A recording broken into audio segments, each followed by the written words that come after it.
屯門畫室終於有網上課程啦，下面嘅資訊欄有連結，快啲加入成為 Patreon 會員啦！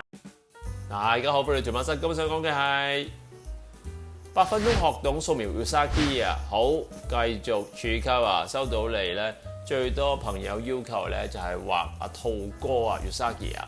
咁樣咧就我哋由個鼻嗰度開始啦，然後咧就畫佢兩個下邊嘅嘴仔，慢慢定翻左右咧就盡量對稱 ，OK？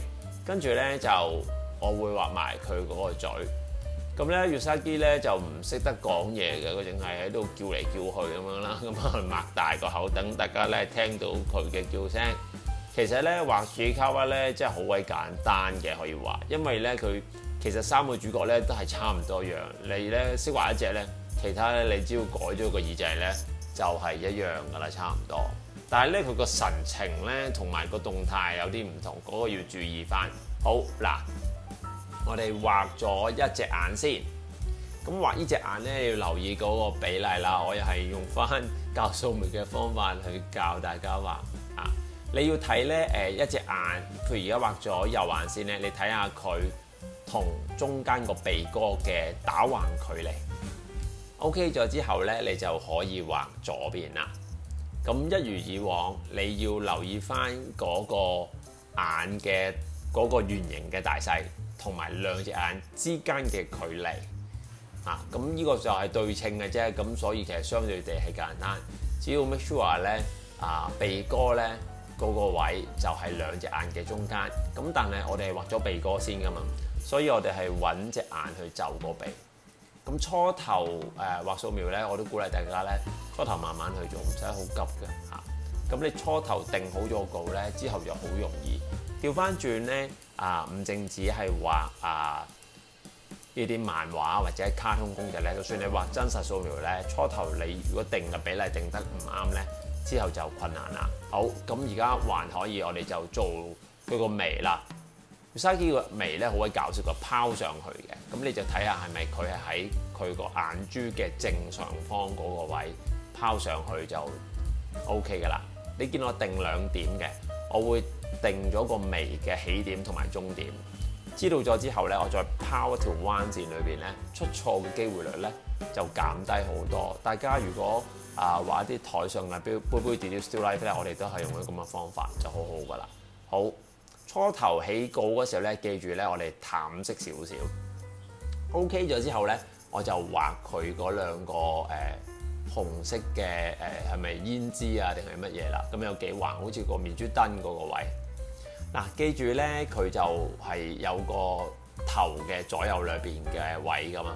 咁你要畫完個胭脂，然後先至再畫嘅左右兩個面咧，你容易好多嘅，因為嗰個胭脂都會幫你度到打橫嘅 measurement 嘅。好 OK 咗之後咧，我又翻去執翻少少下邊嗰個口係幾多，然後咧個眼又開始可以大力少少去睇翻會唔會左右少少唔對稱啊咁樣。咁當然啦，如果你係手繪風多啲咧，少少唔對稱唔係太大問題，但係我哋習慣咗就盡量 check 下。OK 咗之後咧，我哋畫個面咯，同埋個下巴。首先我哋定翻左右嘅面嘅距離。嗱，你見到咁樣喺度咧，度下個彎先。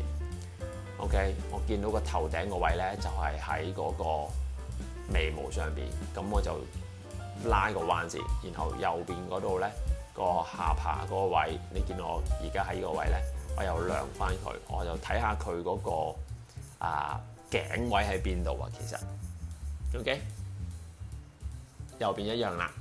多數咧就算畫到我叫做熟咧，我有時左右都會有啲唔對稱，咁要慢慢去 check 啦。最好就你隻眼就清楚地望住啲線去走就唔好我畫畫就唔講 feel， 我就係好理性去繪嘅喎。OK， 嗱，我見到咧可以再拋圓啲，向外拋圓啲，咁我咪喺改多條線咯。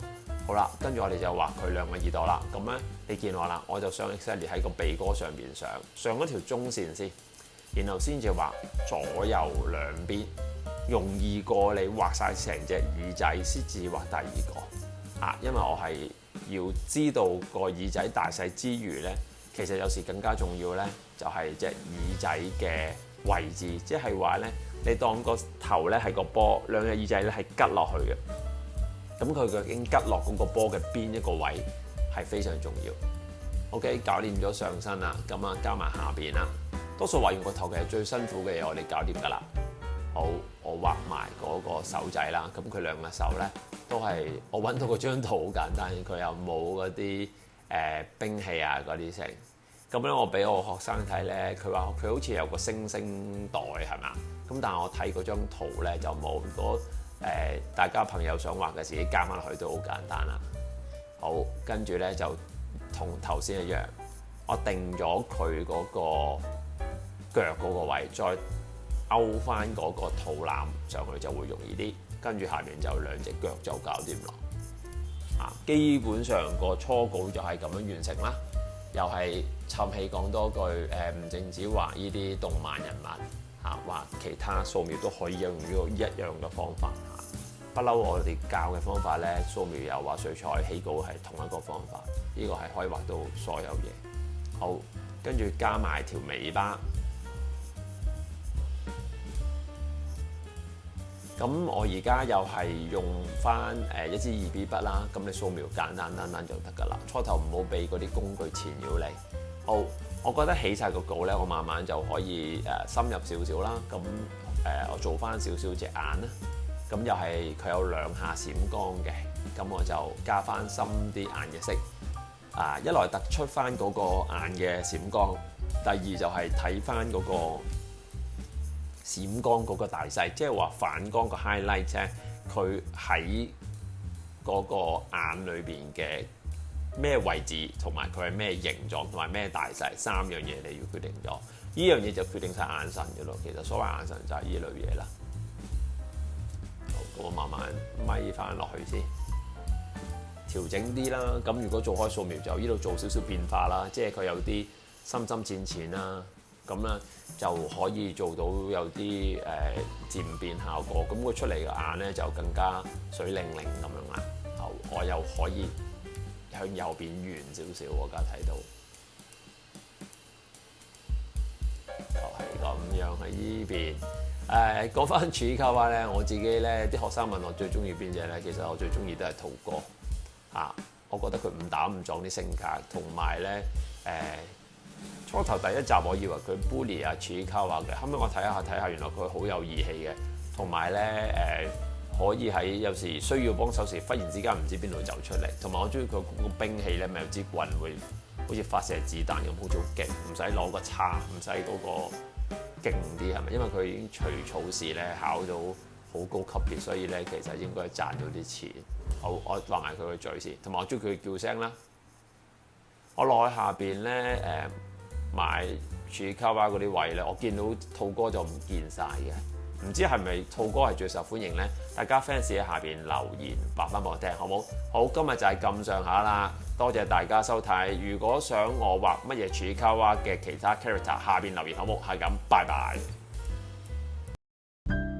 感謝大家收看，記得 like share 條片 ，subscribe channel。逢星期二6晚有新片，星期四9點半到10點直播。記得 follow Facebook 同 IG 我教嘅畫班去全本書.com 畫在點邊呢邊.com。拜拜。